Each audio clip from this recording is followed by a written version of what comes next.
I really don't think handshake down. Oh, sorry, right? It's okay. This was originally just a group of friends marching and performing in the New York City Halloween parade. The whole idea was Flynn had gotten a shipment of the new Force FX sabers. He thought that they looked great marching in the parade, and we decided to choreograph some short fight scenes so that way after we were marching in our Jedi and Sith robes, when the parade stops, we would perform the fight scenes. By the end of the parade, a lot of people had really liked our performances and had walked up to Flynn and asked him if we taught classes in this, i.e. lightsaber stage combat. And there was enough interest that he said, you know something, I think I will start doing classes in this.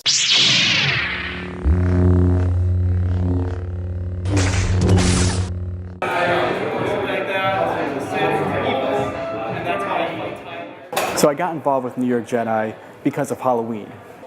About 4 years ago, my friends and family were going to do Star Wars for Halloween, and every year we go all out, and that year we were doing Star Wars. I was kind of a fan of Star Wars, but wasn't there yet. And I see this article about the Jedi workout, and I know my friends and family are coming up from Connecticut, so I want to impress them. So I joined just to learn how to swing one of these badasses around. But then I got hooked. Most of the way that we approach stage combat, I mean, obviously the main focus is use of lightsabers, but we do apply that with traditional combat skills and stage combat. By that I mean we want to be a compromise in between practical combat skills and something that looks good on stage. So we will bring our different skill sets. My background, a heavy background in Kung Fu.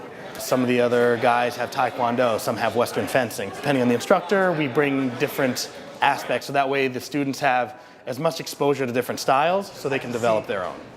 That laying someone out. Being short, I focus on speed and agility rather than strength. So the fight I'm working on somebody who's much, much taller than me and much bigger than me.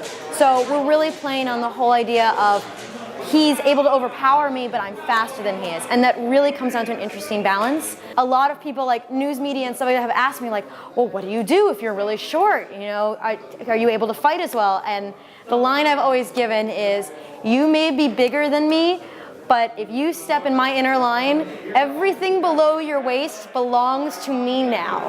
And I will do with it what I will. So it's fun. People kind of underestimate you, and I like getting to show off a lot that way. Plus, I'm really easy to throw around, so I'm good for fights like that. I have 2 classes that I teach. One is a how to fight a group of people, and it's not just how to fight a group, but how to manage a group as well. My other class is my class on the Force and how to use the Force, and also how to sell it, how to sell the hits, and how to sell the fact that you're delivering it to someone, and how to get creative and not just doing pushes and pulls and chokes and electricity. There's so many other things you can do.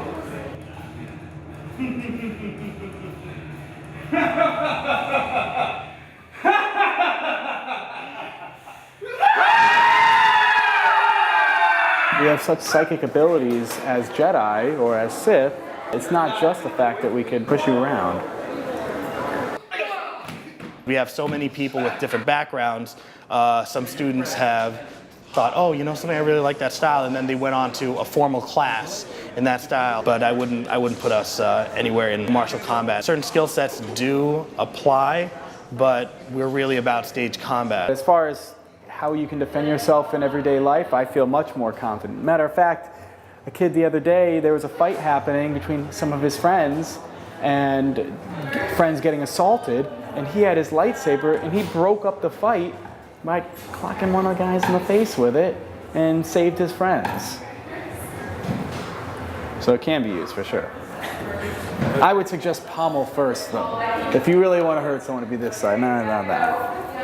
When we approach a convention about appearing, we usually ask if there is an open space that we can cordon off in order to perform in, so that way during the course of the day we can do small fight scenes, as the crowd's walking by, they can watch us, or sometimes we'll take some of the kids or some of the other patrons, walk around and just teach them some basic saber work. And the audience really loves that. And then if we're lucky, if they have performance space like a proper stage, we'll actually perform on stage at set times during the convention on Saturday or Sunday. Because I'm a woman, I feel like I'm more encouraged to try new things because I'll surprise the audience. An audience is not going to expect a woman to be as strong, they're not going to expect us to be as fast, and they might not expect us to win the fight. And actually, we found an audience really likes when a female fighter kind of comes back, like she gets hit on the ground and comes back and wins the fight. It gives them something to cheer for. And hopefully it gives the female audience out there somebody to root for, somebody to identify with. So if I've gotten a 15-year-old girl interested in doing this and getting fit and getting active because of me, I've done my job. You know, I was thinking about it the other day, and people within Jedi, they seem to come to Jedi not because they like Star Wars. Maybe that's why they start. But people stay because there's something primal and honorable. It goes back to the basics of good and evil. And feeling that you can make a difference, and with a sword or a saber, it's a much more noble way to fight. And so there's certainly an honor that comes from doing this beyond just, oh, it lights up. It's past that. Safety. Safety. Respect. Respect. Revelry. Revelry. Artistry. Artistry. Community. Community. Bound by Honor. Who are ready?